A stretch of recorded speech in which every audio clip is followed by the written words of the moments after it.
Ini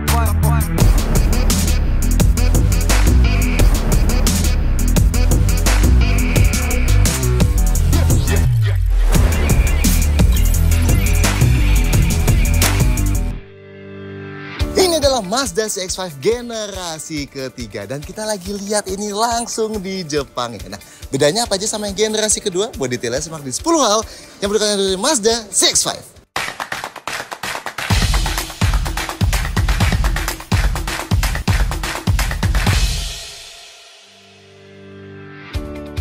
Satu, generasi ketiga.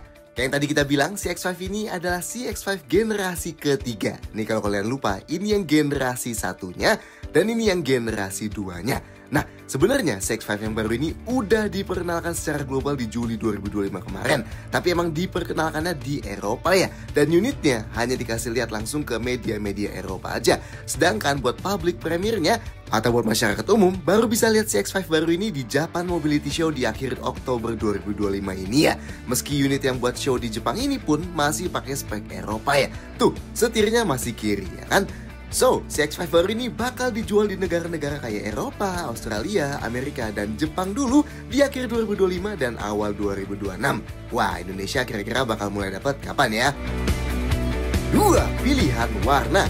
CX-5 baru ini tentunya belum ada di Indonesia, tapi di beberapa negara udah mulai bisa pre-order dan udah nunjukin beberapa pilihan warnanya.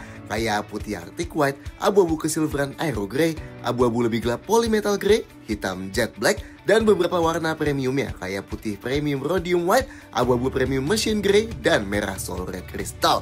Dan kalau kalian penasaran di Eropa tampilannya gimana sih antar variannya, di yang varian paling murahnya kayak gini, di varian tengahnya kayak gini, dan di varian paling tingginya kayak gini.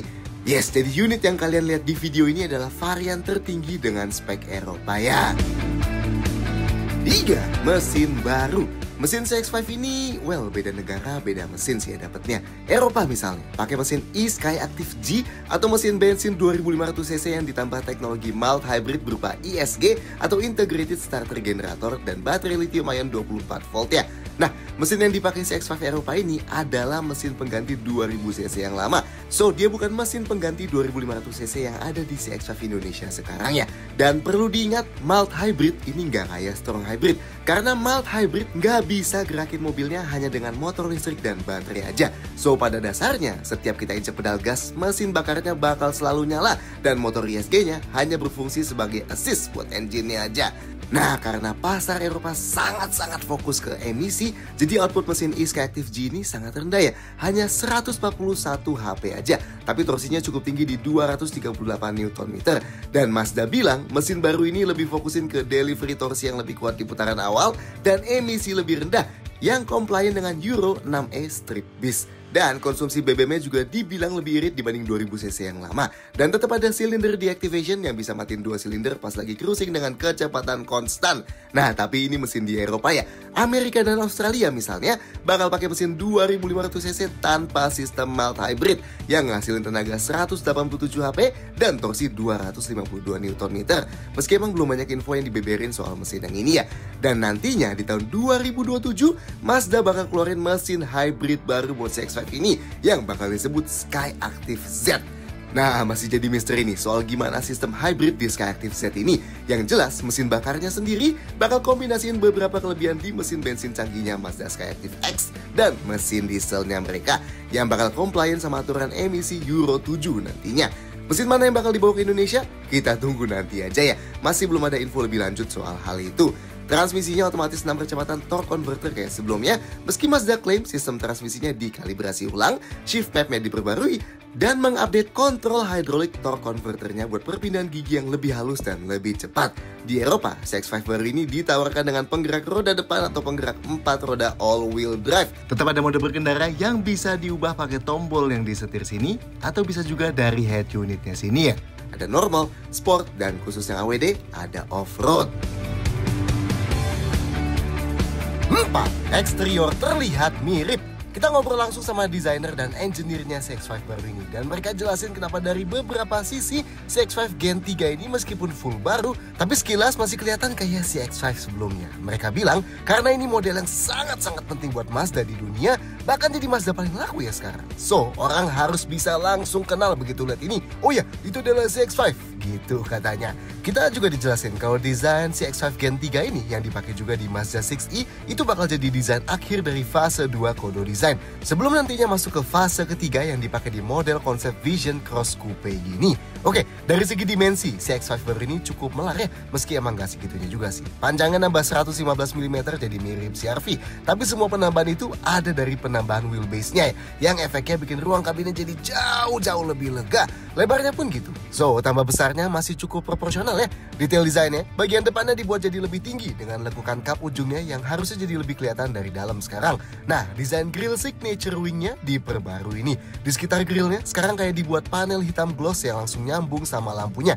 Dan lampunya pun dibuat kayak jadi lebih pipih dan kayak bertingkat ya. Plus digabung sama panel hitam gloss di bawahnya jadi satu kesatuan dengan grillnya. So overall ngasih tampilan lebih lebar ya. Ini detail desain yang dipakai di Mazda 6e juga nih ya. Yang di pinggir grillnya sendiri kayak silver aja ya, bukan chrome. Entah karena ini model prototype aja atau emang finalnya nanti juga gitu. Nah, kalau lihat lampunya unik tuh ya. Selain ada dua proyektor yang bertumpuk atas bawah, di pinggir sisi luarnya ada proyektor mungil yang adalah DRL ya. Tapi ada panel merah kecil tuh ya. Nah, si panel merah ini kalau dilihat dari samping ada tulisan angka 5-nya ya. Dari beberapa sisi dilihatnya agak susah sih, tapi oke lah, sentuhan yang cukup unik. Yang di bawah lampunya persis kelihatannya kotak washer wiper ya, tapi mungkin juga hanya tersedia di spek Eropa aja. Sedangkan grill paling bawahnya, kalau sebelumnya cuma di tengah aja, yang baru ini dibuat kayak nyambung sampai ujung kiri kanannya tuh ya, pakai panel hitam gloss gitu di paling bawahnya. Tapi yang berlubang tentu yang di tengah aja, yang di kiri kanan enggak. Dan kalau lihat lebih dekat lagi, kelihatannya ada aktif grill shutter tuh ya, kayak di CX-60 juga. Nah sayangnya kita nggak sempet buat mainin lampunya, so nggak bisa kita kasih lihat detail kalau lampunya dinyalain ya. Nantilah ya pas mobil udah ada langsung di Indonesia aja. Sampingnya, nah profilnya nih yang paling kelihatan mirip sama CX-5 generasi sebelumnya. Dua sentuhan unik. Yang pertama, kalau lihat persis di belakang fender depan yang posisinya di pintu depan ada garis diagonal kayak gini nih. Nah garis itu sengaja dikasih karena moncong CX-5 baru ini kan tambah tinggi tapi dia nggak tambah panjang. Begitu juga tinggi mobilnya beda sangat tipis dari sebelumnya. So garis ini dipakai buat ngasih ilusi biar seakan moncongnya kelihatan lebih panjang dibanding yang sebenarnya supaya tetap kelihatan proporsional ya. Unik ya. Dan satu lagi, kalau lihat lekukan di fender depan dan fender belakang ini diambil dari prinsip arsitektur tradisional Jepang yang disebut kigumi, yang adalah metode proses penggabungan kayu secara presisi yang digunakan di konstruksi sebagai alternatif dari penggunaan baut atau paku gitu. Karena dikatakan struktur metode ini akan memberi kesan yang lebih kuat. Oke lah ya. Sedangkan cladding bagian bawah dibuat piano black ya di varian yang paling tinggi ini. Tapi di varian bawahnya dibuat hitam doff aja. Sedangkan velgnya 19 inci. Yang varian teratas gini dibuat hitam gloss aja ya. Dan dengan ban 225/55 R19. Sebenarnya sih ruang fendernya jadi kelihatan kurang terisi ya kalau dibanding generasi sebelumnya. Tapi masih cukup oke lah. Detail lainnya, handle pintunya tetap pakai warna bodi gini. List jendela nggak ada krom-kroman apa-apa, polos aja. Tapi pilar B-nya dikasih panel piano black gini. Begitu juga spionnya ya di hitam gloss kan gini. Dan ada roof rail terintegrasi hitam gloss gini juga ya. Belakangnya, nah ini nih menurut kita ubahan paling drastis CX-5. Persis di bawah jendelanya kayak dikasih ekstensi panel bodi tambahan dan baru melekuk agak jauh di bawahnya lagi. Jadi ngasih kesan kayak ala-ala ducktail gitu ya. Dan dikombinasiin sama lampunya yang jadi pipih dan memanjang gini, emang ngehadirin aura ala CX-60, CX-80 gitu ya. Yang overall bikin CX-5 baru ini kelihatan lebih lebar dan kayak lebih napak stabil aja di jalan dari belakang. Nah, hilang sudah logo Mazda lama di belakang sini, diganti sama tulisan Mazda di eja gini ya. Bikin dia jadi model Mazda pertama yang pakai logo bertuliskan gini di belakang. Bumper bawahnya dibuat hitam gloss gini dan di bawahnya lagi baru ada panel hitam doff. Dan kayak CX-5 sebelumnya, yang baru ini juga masih mempertahankan desain knalpot 2 kiri kanan gini. Cakep lah. Anyway, nggak ada antena review, so kita berasumsi mungkin CX-5 baru ini pakai antena yang terintegrasi di jendela. Dan sama kayak lampu depannya, kita belum sempat buat ngasih lihat konfigurasi lampu belakangnya kalau dimainin ya. 5. Interior sangat modern. Kalau bahan di luar bikin dia masih langsung kelihatan itu adalah CX-5. Nih, kita kasih lihat dashboardnya CX-5 yang lama dan ini yang baru. jauh banget ya berubahnya. Sekarang jadi kelihatan jauh lebih modern, terutama karena setir baru yang bukan lagi pakai logo Mazda, tapi pakai tulisan Mazda kayak di eksterior belakangnya juga ya. Terus juga karena instrumen cluster baru, dan paling utama jelas karena layar raksasa itu di tengah. Dan semua ubahan ini mengacu ke prinsip MA yang menekankan interior yang minimalis nggak berantakan. Nah, banyak yang bilang nih, karena Mazda kerjasama dengan brand Changan di Cina buat bikin EZ6 atau 6e dan EZ60, jadinya interior CX-5 baru ini pasti didesain sama Changan karena punya layar besar gitu. Well, kita ngobrol sama engineer Jepangnya langsung, dan enggak ya, semua ini murni desain dan buatan Mazda. Dan kita tanya langsung ya, kenapa sih pakai layar besar dan kenapa sih knob rotarinya hilang? Nah, engineer Mazda bilang karena jenis media yang diputer sekarang udah berubah drastis dari sejak knob commander control mereka pertama kali dipakai. Dan sebenarnya dari yang sebelum ini juga sebenarnya udah cukup sulit buat pengoperasian pakai knob dengan cepat. So, buat ngikutin perkembangan zaman media sekarang, dibutuhin layar sentuh yang besar. Dan buat pengoperasian sambil nyetir, Mazda bilang sisi pengaturan AC driver udah dibuat sedekat mungkin sama setir. Jadi tangan kita nggak perlu lepas setir pas mau ubah temperatur driver gitu misalnya ya. Dan gak kayak Mazda 6e yang kontrol lampu dan wipernya cukup aneh posisinya, di CX-5 ini jauh lebih normal ya. Tuas biasa aja di belakang setir. Begitu juga kontrol jendela, spion, dan rem parkir, dan juga kontrol buat ganti mode berkendara. Tetap normal pakai switch fisikal. Ya oke lah, kita pun suka ubahan ini dan kita ngerti juga demand kebanyakan orang sekarang gimana. Tapi beberapa para hardcore tombol fisik mungkin bakal kecewa sih yang lihat ini. Lanjut, sekarang juga ada panoramic sunroof mirip di CX-60 nih ya, yang ukurannya nggak terlalu besar tapi jelas jauh lebih gede dibanding sunroof standar awalnya CX-5 dulu. Ada ambient light juga yang warnanya bisa diganti beberapa pilihan ini, tapi emang di pintu aja ya, yang Mazda bilang supaya nggak bikin terlalu banyak pantulan cahaya di kaca. Dan ini joknya ya, bentuknya nggak aneh-aneh sih, tapi masih sesuai sama prinsip Mazda buat ngasih feel duduk yang paling sesuai sama postur orang, alias bukan asal empuk doang. Nah, di unit yang kita videoin ini, lapisan kulit joknya pakai warna tan gini ya. Keren sih, jadi ngasih kesan lebih mewah overall. Tapi ada kombinasi warna hitam dan putih juga kalau emang lebih suka yang lebih konvensional. Dan ini jok belakangnya. Nah, di luar fiturnya, ini nih ubahan yang paling penting di CX-5 baru sebenarnya. Ruang belakang jadi jauh lebih lega dari sisi legroom, knee-room, dan headroom. Sesuatu yang sebelumnya perlu diimprove banget di generasi pertama dan kedua CX-5. Nice ya, bahkan sampai bukaan pintunya dan kelegaan buat masuk ke kabin belakangnya aja dibuat lebih gede lagi. Di nomor habis ini kita kasih lihat deh rasa duduknya. Ini pintu depannya, bentuknya nggak aneh-aneh tapi dibuat lebih mirip CX-60 sih ya sekarang. Nah, yang paling atas ini pas kita videoin bahannya masih plastik. Semoga karena masih unit prototype aja sih ya. Harusnya sih nanti soft touch ya, kayak dashboardnya yang paling atas pas udah produksi final. Yang warna tan ini lapis kulit dan ada jahitannya. Dan yang di bawah handle-nya sampai sandaran tangannya lapis kulit juga ya. Bawahnya baru plastik semua. Belakangnya pun modelnya sama ya. Paling bedanya di yang warna tan-nya ini jadi nggak ada jahitannya ya, lapis kulit ya. Tapi masih ada pegangan handle-nya dan buat sandaran tangannya juga kulit berjahitan. Bawahnya baru dari plastik. Bahan dashboard paling atas soft touch, yang bawahnya lapis kulit berjahitan. Meski di prototype ini pas kita pegang agak keras sih ya. Nanti kita lihat pas production lah ya, bakal lebih empuk atau enggak. Begitu juga di yang buat sandaran paha di konsol tengahnya ini, di unit prototype yang kita videoin ini masih kerasa keras. Detail lain di dalam kabin, lampu kabinnya di depan LED, ada 2 gini. Di belakang juga LED, tapi adanya di samping kiri dan kanan ya. Pegangan tangan plafonnya di depan, selain ada di sisi driver, ada juga di sisi penumpang depan. Dan di belakang kiri kanan juga ada tambahan gantungan bajunya ya. Sun visornya di kiri dan kanan sama-sama ada card holder di bagian dalamnya. Dan ada kaca yang bisa ditutup buka dan ada lampunya juga. Tapi gimana rasanya duduk di CX-5 baru ini? 6. Konfigurasi jok. Buat masuk ke depan, pintu depannya mengejutkannya cukup ringan sih, gak seberat yang lama. Tapi mungkin karena ini masih model prototype juga sih ya, makanya. Yang jelas bukaannya sangat lebar nih, nice ya. Dan buat nampak ke dalamnya cukup tinggi tapi nggak sampai menyulitkan lah kayak kebanyakan SUV monocoque lainnya. Nah, posisi duduk by defaultnya cukup rendah nih. Kita suka sih ya, buat ukuran SUV monocoque gini jadi masih ngasih rasa yang ergonomis buat nyetir ya. Mazda bilang emang eye point atau pandangan mata kita ke depan sedikit dibuat lebih tinggi. Tapi kita ngerasa posisi dashboardnya sedikit lebih tinggi juga ya. Ya nggak sampai ngehalangin sih. Dan untungnya titik tertinggi layar ini sama kayak titik tertinggi dome instrumen clusternya. Jadi nggak ngehalangin buat ngeliat keluar tengah. Tapi emang cukup bikin feel agak tenggelam kalau joknya kita set ke paling rendah ya. Dan ngelihat ke samping pun gitu ya, kacanya kelihatan agak kecil. Meski karena spionnya di pintu, jadi bisa ngelihat lebih oke ke blind spot depannya. Pengaturan joknya elektrik, yang driver 8 arah, slide naik turunin bagian belakang dan depannya, dan recline. Plus ada pengaturan lumbar 2 arah. Dan ada 2 memori ya yang driver, tapi sekarang memorinya di layar dibanding sebelumnya yang pakai tombol fisikal. Yang penumpang depan elektrik juga 6 arah ya, slide bisa dinaik turunin ketinggian belakangnya, dan recline. Headrestnya hanya bisa naik turun aja, nggak bisa maju mundur. Tapi ini udah maju ya, jadi kalau kita sandaran sambil nyetir, kepalanya nggak bakal ngedanga. Dan headroomnya juga aman banget meski ada panoramic sunroofnya ini. Sandaran tangan di tengah dilapis kulit empuk banget ya. Dan ini meskipun nggak bisa digeser maju mundur, tapi karena udah panjang banget, jadi tetap bisa sandarin tangan sambil pegang setir gini. Yang di pintu juga dilapis kulit dan empuk. Seatbeltnya bisa diatur naik turun, setirnya selain tilt bisa teleskopik juga, dan sandaran kaki kiri driver ada pad plastik dan gundukan gini ya. Sekarang kita ke belakang. Pintu belakangnya juga cukup ringan sih ya buka tutupnya. Sekali lagi, semoga karena masih prototipe deh ya, tapi bukannya super lebar nih, hampir 90 derajat kayaknya ya. Dan bagian yang terbuka ini sekarang lebih lebar 70 mm ya. Makanya kita keluar masuk sangat-sangat kerasa gampang. Dan efeknya juga kalau mau pasang jok bayi bakal gampang banget ya keluar masukinnya.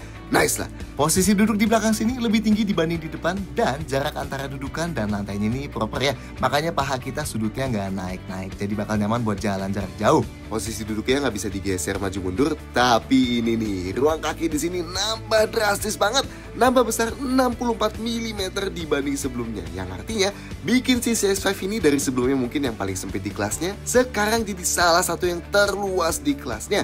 Nice ya, Mazda bilang jadi bisa naruh koper gini di antara jok depan dan belakangnya. Mantap lah, ngurangin salah satu isu terbesar CX-5 generasi sebelumnya. Headrest ketiga sisinya bisa dinaik turunin, jadi kita bisa sandaran lebih rileks gini. Dan jok ini sudut terbahnya bisa diatur ke 2 posisi. Yang pertama yang lebih tegak, meski ini juga sebenarnya udah cukup rileks ya. Dan yang satu lagi lebih rebah lagi. Nah ini kita ngerasa lebih rileks nih dibanding generasi sebelumnya. Belum sampai serileks si RV atau Tucson gitu sih ya, yang lebih fleksibel buat atur recline-nya. Tapi udah termasuk sangat nyaman lah ya. Ruang kepalanya juga jadi lega banget ya, karena nambah 29 mm dibanding sebelumnya. Dan karena ada panoramic sunroof ya, jadi sedikit ngasih feel lebih lega pas ngeliat ke atasnya. Meski ukurannya emang gak gede-gede banget sih ya. Buat sandaran tangan di pintu dilapis kulit jadi empuk, dan tengahnya juga ada armrest lipat gini ya. Nice. Oke, kalau mau duduk bertiga, napak ke tengahnya kakinya nggak mesti ngelipat karena masih cukup lega, tapi mesti napak agak tinggi karena ada gundukannya yang tinggi tuh ya. Dan kaki kita juga jadi harus di kiri kanannya gini. Dudukan tengah sini lebih tinggi dibanding kiri kanannya, tapi mengejutkannya masih cukup empuk. Dan sandarannya juga lebih maju, tapi nggak sekeras itu ya. Ada sandaran kepala gini jadi orang dewasa nggak bakal ngedanga. Ruang kepala di tengah sini juga masih aman, dan seatbelt di tengah sini 3 titik ya. 7. Fitur berlimpah. Fitur CX-5 dari generasi sebelum ini juga sebenarnya termasuk banyak di kelasnya. Tapi di yang baru ini jadi lebih lengkap lagi ya. Tapi emang di generasi ketiga ini jadi banyak fitur yang terintegrasi ke dalam layar besar barunya. Pentingin jok misalnya, kalau dulu ada tombol fisikalnya sendiri, sekarang full terintegrasi di layar sini. Tetap 3 level, dan karena ini unit buat pasar Eropa, jadi ada penghangat jok 3 levelnya juga. Dan ada penghangat setir juga. Nice ya? Dan kayak CX-60, CX-80 juga, ada opsi buat bikin ventilated seatnya nyambung sama auto climate controlnya. Oh, dan di model ini jok belakang yang kiri kanan dapat penghangat jok juga ya, yang ada tombol fisikalnya di belakang. Oke lah. Ada driver personalization system juga yang bisa atur posisi jok, spion, dan head-up display berdasarkan tinggi badan driver kayak di CX-60. Tapi di CX-5 ini nggak memanfaatkan kamera buat simpen dan mengenali profil driver ya. Yang baru lagi, tombol di setirnya. Yang kiri ada kontrol audio, voice command, teleponi, dan instrumen cluster. Dan yang kanan ada cruise control, CTS, buka kamera, dan buat ganti mode berkendara sekarang pindah ke sini. Nah, tapi kalau lihat di head unitnya, selain tombol di setir tadi berfungsi bisa diklik fisikal kayak biasa, kelihatannya tombol di setir kiri kanan ini juga bisa dikontrol secara kapasitif ya, pakai fungsi flick dan swipe. Tapi pakainya gimana nantilah ya kalau CX-5-nya udah masuk Indonesia. Buat charge device, di depan sini ada wireless charger yang posisinya pindah ke depan laci ya, bukan di bawah AC lagi. Di dalam laci konsol tengah ada 2 USB port Type-C, tapi kita nggak nemu power outlet sih di depan sini. Di belakang dapat 2 USB port Type-C lagi, dan di bagasi ada power outlet 12 volt. Lanjut, lampunya otomatis, wipernya otomatis juga. Nah, sayangnya kita nggak dapat kesempatan buat pegang remote kuncinya CX-5 baru ini. Tapi di handle pintunya, kalau dulu kan di CX-5 lama pakai tombol buat buka kuncinya. Di CX-5 baru ini pakai alur gini ya, kayak di CX-60. So, harus ya buka kuncinya tinggal grab handle-nya aja, dan kunci lagi tinggal tap alurnya. Dan buat mati nyalain mesinnya pakai tombol start stop di kanan sini. Tetap ada head-up display juga atau active driving display kayak sebelumnya, tapi nggak sempat kita coba tampilannya kayak gimana ya. Kalau dulu si X5 ada sunroof kecil, di yang baru ini diganti jadi panoramic sunroof ya. Yes, ukurannya nggak terlalu gede kayak di CX-60 juga ya, tapi oke lah, jauh lebih baik dibanding sunroof kecil sebelumnya ya. Sound systemnya premium dari Bose, sekarang jadi 12 speaker. Jendelanya keempatnya auto up down dan tetap ada tombol physical buat lipat spionnya secara elektrik ya. AC-nya dual zone auto climate control alias suhu kiri dan kanan depan bisa dibeda-bedain. Dan sekarang jadi dikontrol dari layarnya langsung, kecuali defroster kaca depan dan defogger kaca belakang yang masih ada tombol physical ini di bawah layarnya ya.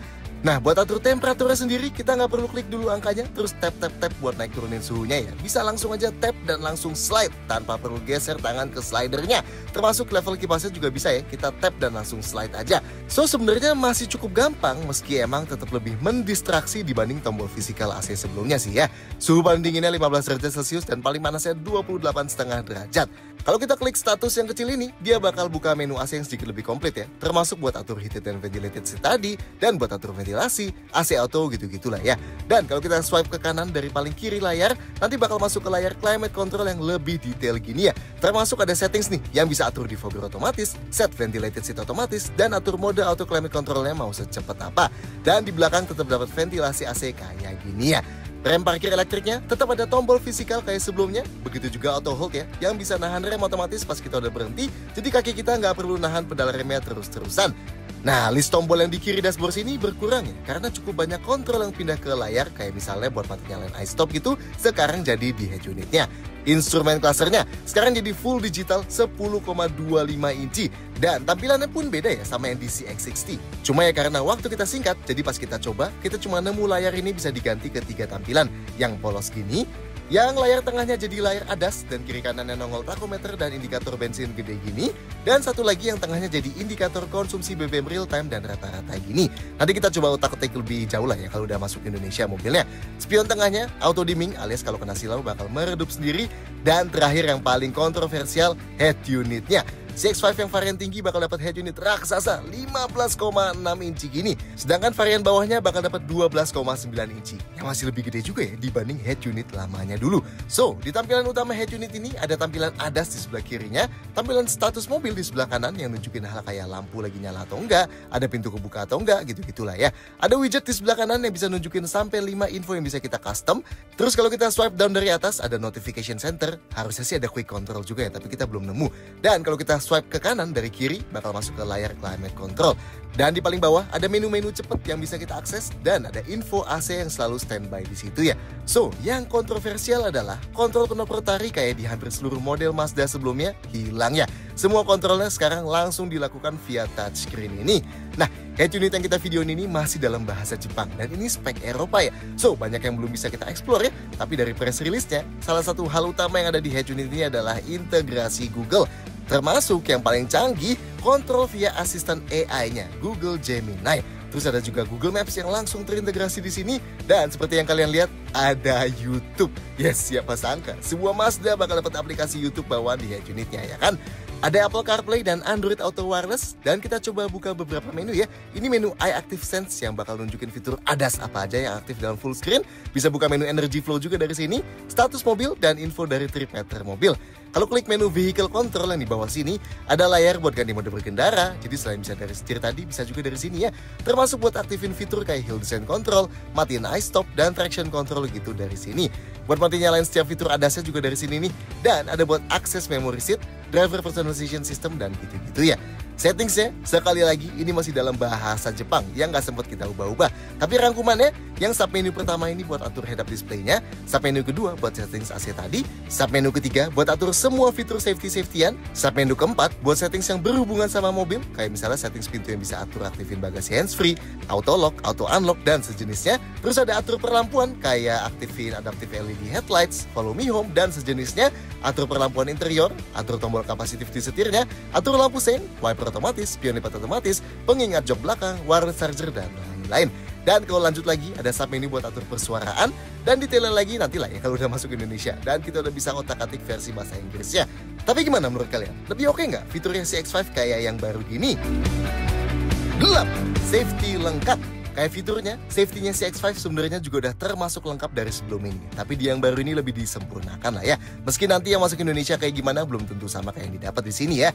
Paling kerasa dari sistem kameranya. Tetap pakai 4 kamera kayak CX-5 sebelumnya, tapi sekarang kualitasnya lebih oke. Dan mode see-through view-nya jadi dilengkapi dengan mode transparan, alias akan bisa lihat bagian bawah mobilnya kayak di mobil-mobil Cina modern. Meski di unit sini belum bisa kita praktekin lah ya. Dan ada mode 3 dimensi buat muter-muter mobilnya juga. Oke lah, keep up sama kamera mobil Cina kekinian ya kan.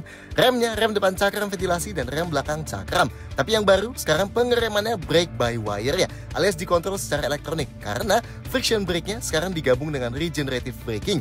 Yes, kayak di CX-60 dan CX-80 juga. Yang Mazda bilang ada fail safe-nya ya, buat selalu kembali ke full friction brake kalau misalnya ada kegagalan sistem elektriknya. ABS, EBD tentu lengkap lah ya. Nah, yang unik buat matiin stability control dan traction control sekarang dari head unit ya, bukan pakai tombol fisika lagi. Tetap ada G-Factoring Control Plus juga, yang adalah pengembangan dari sistem rem plus stability controlnya, supaya ngebuat mobilnya berasa makin natural pas kita belok. Tetap ada juga Hill Launch Control atau Hill Start Assist, yang bakal nahan rem di tanjakan kalau kita lepas pedal remnya, buat pindah ke pedal gas biar mobilnya nggak merosot. Dan yang baru ada Hill Descent Control, yang aktifinnya dari head unit ya. Ini buat ngatur gas dan rem otomatis di turunan curam, biar kita bisa lebih fokus sama steeringnya. Airbagnya yang kita pantau ada 7. 2 airbag depan, 2 airbag samping di samping luar kedua jok depan, 1 far side airbag atau airbag tengah yang ada di sisi dalam jok depan, dan 2 airbag pilar yang memanjang. Sensor parkir 4 titik terintegrasi di belakang dan 4 titik terintegrasi di depan. Dan ada dudukan ISOFIX buat jok bayi di baris kedua. Nah, sistem keselamatan aktif ADAS atau di Mazda disebutnya iActive Sense itu juga dapat update yang cukup berat ya. Ini tetap manfaatin kamera di balik spion tengah sini, radar di balik emblem Mazda sini, dan 2 radar yang sembunyi di balik kiri kanan bumper belakangnya ya. Pertama, Smart City Brake Support dan Smart Brake Support, alias nama lain dari rem otomatis. Jadi ini bakal ngasih peringatan kalau terdeteksi kita ada kemungkinan nabrak mobil di depan kita. Dan kalau nggak kita gubris, nanti mobilnya bakal ngeremin otomatis. Nah, di CX-5 baru ini dapat update improvement pas follow di kecepatan rendah, dan sekarang juga ada Junction Assist, alias bisa deteksi potensi nabrak pas mobil kiri atau kanan. Sekarang juga ada peringatan yang bisa ngasih tahu kalau mobil depan udah jalan ya, seandainya kita lagi terdistraksi main HP gitu misalnya. Tetap ada MRCC atau Mazda Radar Cruise Control, ini nama lainnya dari Adaptive Cruise Control ya. Jadi selain bisa ngeset kecepatan konstan tertentu, Adaptive Cruise ini juga bisa ngeset jarak konstan sama mobil di depan. Jadi nanti kalau mobil depan memelan, si CX-5 ini bakal ikut memelan, dan kalau dia kencang lagi, si CX-5 ini bakal mengencang lagi sampai maksimal di angka kecepatan yang udah kita set tadi. Dan ini bisa ngikutin gas rem mobil depan sampai berhenti ya. Nah, improvement MRCC di CX-5 baru ini, dia bisa otomatis nurunin kecepatan kalau mendeteksi bakal masuk belokan. Tetap ada CTS atau Cruising and Traffic Support. Ini bakal baca 2 garis di kiri kanan dan bakal bikin mobil kejaga di tengah-tengah lajurnya terus. Alias kita bisa lepas setir buat sementara waktu dan mobilnya bakal ikutin lajurnya kemana belok-belok sendiri. Dan improvement CTS di CX-5 baru ini, jadi ada fitur buat pindah lajur otomatis dengan ngasih lampu sein ya. Sekarang driver monitoring sistemnya juga pakai sistem yang di atas setir sini, yang bakal mantau tingkat fatigue driver dan bisa dikasih peringatan kalau kita terdeteksi capek. Sisa ADAS-nya mirip-mirip lah ya. Ada LDWS atau Lane Departure Warning System juga. Ini bakal ngasih peringatan di MID dan setirnya getar kalau kita gerak keluar lajur, tapi nggak ngasih lampu sein ke arah situ ya. Ada LKAS atau Lane Keep Assist System juga. Ini kalau tadi udah keluar lajur dan diperingatin. Kalau LKAS-nya nyala, setirnya juga bakal gerakin buat balikin lagi mobilnya ke dalam lajur. Ada Adaptive LED Headlights alias Matrix LED yang bisa nerangin lampu jauh khusus di sisi yang nggak ada mobil atau motor yang bisa kena silau di depan kita aja ya. Ada Blind Spot Monitoring yang bakal ngasih peringatan kalau terdeteksi ada mobil di sisi kiri atau kanan belakang kita. Dan kalau kita tetap nyalain lampu sein ke arah situ, indikatornya bakal berkedip. Dan ada Rear Cross Traffic Alert, ini kalau kita lagi mundur dan ada mobil mendatang dari belakang arah kiri atau kanan, kita bakal dikasih peringatan di spion dan di head unitnya. 9. Bagasi dan storage. Bagasi CX-5 varian yang kita video ini elektrik ya. Nah, tapi kita nggak sempat cobain apakah bisa dibuka dari gestur kaki atau enggak ya. Yang jelas kalau mau buka biasa, tinggal langsung klik tombol di pintunya ini aja. Atau kalau dari dalam, tinggal tahan tombol ini. Nah, ini bagasinya. Yes, kapasitasnya nambah cukup drastis ya. Kalau dulunya 522 liter, sekarang jadi 583 liter. Dan ini dari cukup banyak dimensi ya. Panjang bagasinya nambahnya 45 mm. Lantainya pun sekarang jadi lebih rendah 18 mm. Jauh lebih kepake lah ya sekarang ukurannya. Bibirnya cukup mengotak dan lebar, harusnya nggak masalah buat masukin barang besar. Nah, tapi emang meskipun lantainya turun 18 mm, tapi hitungannya masih tinggi sih ya khasnya SUV. Jadi masih cukup sulit buat angkat barang yang berat banget kayak galon gitu misalnya. Tapi lantai ini rata sama bibirnya, jadi kalau mau keluarin barang tinggal ditarik aja. Detailnya di sebelah kiri sini paling cuma ada handle kecil ini buat lipat jok belakang. Dan ada lubang ini di pinggirnya. Sebelah kanannya ada lampu LED gini, handle juga buat lipat joknya. Dan di sini ada power outlet 12 volt nih. Nice ya. Dan ada lubang gini juga di bawah joknya. Nah, ini bedanya sama si X5 lama. Kalau dulu lantainya kan bisa diturunin ke level bawahnya. Di yang baru ini, bibir ratanya itu langsung dibuat lebih rendah ya. Jadinya nggak bisa turun-turunin lantai lagi. Tapi masih ada beberapa kompartemen kecil di bawah sini. Ada subwoofer, tapi nggak ada ban serep sih ya di unit yang kita video ini nih. Dan ada parcel shelf nih. Yes, parcel shelf ini bisa kita pakai buat tutup barang yang ada di bagasi supaya nggak diintip dari luar ya. Dan kalau nggak kepake, enaknya bisa ditaruh rapi di bawah bagasi sini. Oke, kalau mau luasin kapasitas bagasi, jok belakang bisa dilipat pakai konfigurasi 40/20/40. Yang tengahnya lipatnya tinggal tarik ke atas gini aja, terus dorong joknya. Dan kita jadi bisa masukin barang yang panjang tapi kecil ya, sambil tetap duduk berdua dengan nyaman di belakang. Kalau masukin barang yang mau lebih besar, bisa tarik aja nih handle yang sebelah kanan gini. Nah, jok sebelah kanannya bakal kelipat kayak gini dan ruangnya lebih besar lagi ya, sambil tetap bisa duduk berdua di kiri dan tengah. Dan kalau yang kiri mau dilipat juga, enak ya, tinggal tarik juga handle yang kiri. Dan joknya full kelipat semua gini. Dan ini kapasitas bagasi jadi jauh lebih besar ya. Nambahnya 381 liter. Jadi kalau si X5 sebelumnya 1600-an liter, sekarang jadi 2000-an liter. Nice ya. Dan lantainya full rata nih. Lipatan joknya pun rata banget, jadi kita bisa masukin barang yang besar dan panjang kayak kasur gitu. Atau Mazda bahkan siapin skenario ngebalik headrest belakangnya gini supaya kita bisa langsung tidur sandaran di belakang sini. Ada-ada aja ya. Nah, buat tutupnya ada handle buat tutup manual dan ada dua tombol ini ya. Yang satu buat tutup elektrik biasa dan yang satu lagi buat tutup sekaligus kunci semua pintu lainnya. Dan ini sisa storage di dalam kabin.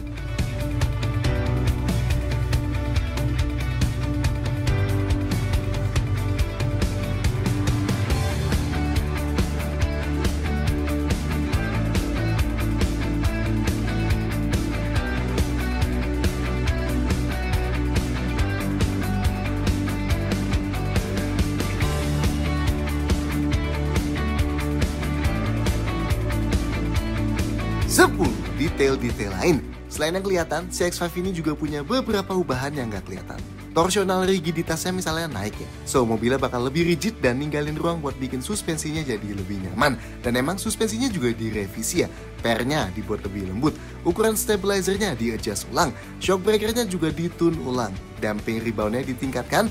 Dan efeknya bakal bikin di kecepatan rendah lebih stabil dan kerasa halus. Dan di kecepatan tinggi, getaran dari jalan yang gak rata bakal lebih gak kerasa lagi ya.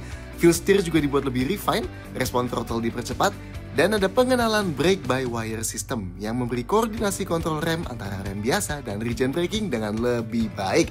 Tapi, apakah itu bakal bikin si X5 generasi ketiga ini tetap seasik generasi keduanya sambil bisa ngasih kenyamanan yang lebih baik? Kalau itu, tunggu kita bisa cobain aja lah ya. Detail lainnya, si X5 baru ini baru hanya dirakit lokal di Jepang. Bensin ya, buka kapnya tinggal tekan aja dan ada tulisan tuh, spek bensinnya minimal pakai bensin oktan RON 95. Artinya di Indonesia bisa pakai Pertamax Turbo, Shell V-Power, dan BP95 ya. Tapi yang unik ada tulisan juga dia compatible ethanol 10% ya. Not bad lah. Sedangkan buat program servis dan garansi, karena ini belum masuk Indonesia, jadi nggak usah kita bahas dulu aja lah ya. Menurut soal Mazda CX-5 ini, silahkan sampaikan komentar di bawah, klik like dan jangan lupa subscribe channel ini. See you next time.